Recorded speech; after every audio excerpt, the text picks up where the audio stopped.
لبیک لبیک لبیک یا رسول اللہ لبیک لبیک لبیک یا رسول اللہ لبیک لبیک لبیک یا السلام علیکم ورحمۃ اللہ. آپ دیکھ رہے ہیں فاروقی چینل. میں ہوں کاشف رضا سیالوی. محترم ناظرین، آج ہم ایک ایسے سہنے کی بات کریں گے، ایسے واقعے کی کہ جسے سن کر شاید آپ کا دل بھی دہک جائے ایک لمحے کے لیے. ایک ایسا واقعہ جسے سن کر انسان کو خود پر یقین نہیں آتا کہ آج کل دور جدید میں اس معاشرے میں ایسا بھی ہو سکتا ہے یا نہیں. ہمارے لیے تو شاید وہ واقعہ ہی ہوگا، پر جن لوگوں پر وہ بیتی، جن لوگوں پر وہ گزری، ان کے لیے وہ کسی سانحہ سے کم نہیں. ختیجہ وہ لڑکی ہے جو ایک غریب گھرانے سے جس کا تعلق ہے اور فیصل آباد کی میڈیکل کی طالب علم ہے. اس کی دوست انا شیخ، دانش علی شیخ کی بیٹی. دانش علی شیخ فیصل آباد کے بہت بڑے بزنس مین اور حاجی رانا ثناء اللہ کے فرنٹ مین بھی ان کو کہا جاتا ہے. دانش علی بہت زیادہ اثر رسوخ رکھتے ہیں اور بہت ہی زیادہ طاقتور اور بہت پیسے والے ہیں. تو دانش شیخ نے اپنی بیٹی انا شیخ کے ذریعے ختیجہ کو نکاح کا پیغام پہنچایا. وہ تو ہم بھی جانتے ہیں کہ اس طرح کے لوگ جو اتنے ظالم اور اتنے درندے صفت ہوتے ہیں یہ نکاح نہیں کرتے. بہرحال ہم ان کی بات اگر مان بھی لیتے ہیں کہ نکاح کا پیغام پہنچایا، تو نکاح کا پیغام پہنچانے تک تو معاملہ ٹھیک ہے، یہ اس کا رائٹ تھا. مگر ختیجہ نے نکاح کے لیے اس کا پرپوزل منع کر دیا، ایکسیپٹ نہیں کیا. تو اس کو اتنا غصہ آیا، اس نے اپنے 8-10 گارڈ اور گن مین سمیت ختیجہ کو دن دہاڑے اس کے گھر سے اٹھا کر لے آیا. اب بات یہاں تک ختم نہیں ہوتی. ختیجہ صحن میں اپنی والدہ کے ساتھ بیٹھی تھی، ایک بھائی کے ساتھ. ان کے ہوتے ہوئے والدہ کی موجودگی میں دانش انہیں اٹھا کر اپنے گھر لے آتا ہے. اور ان کو اس بات کا غصہ تھا کہ ختیجہ نے میرا پرپوزل منع کیوں کیا، ایکسیپٹ کیوں نہیں کیا. اس واقعے کی تقریباً 13 سے 14 روز ہو چکے ہیں اور اب عدالت میں یہ کیس پینڈنگ میں عدالت میں چل رہا ہے.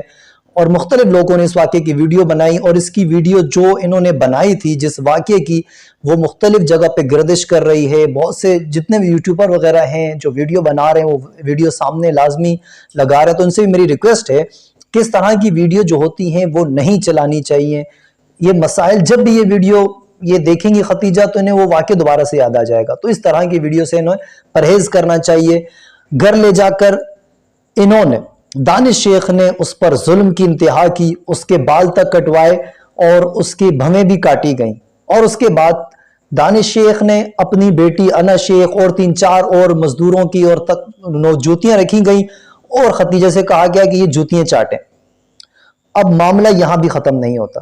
جوتیاں چٹوائی گئیں، اس کی ویڈیو بنائی گئی اور وہ ویڈیو سوشل میڈیا پر وائرل کر دی گئی. اب ان کے ساتھ منسلک کون کون لوگ تھے؟ ایک نام آتا ہے ماہم شیخ کا. ماہم شیخ کے بارے میں یہ کہا جاتا ہے کہ ماہم شیخ خود کہتی ہیں کہ میں دانش کی وائف ہوں.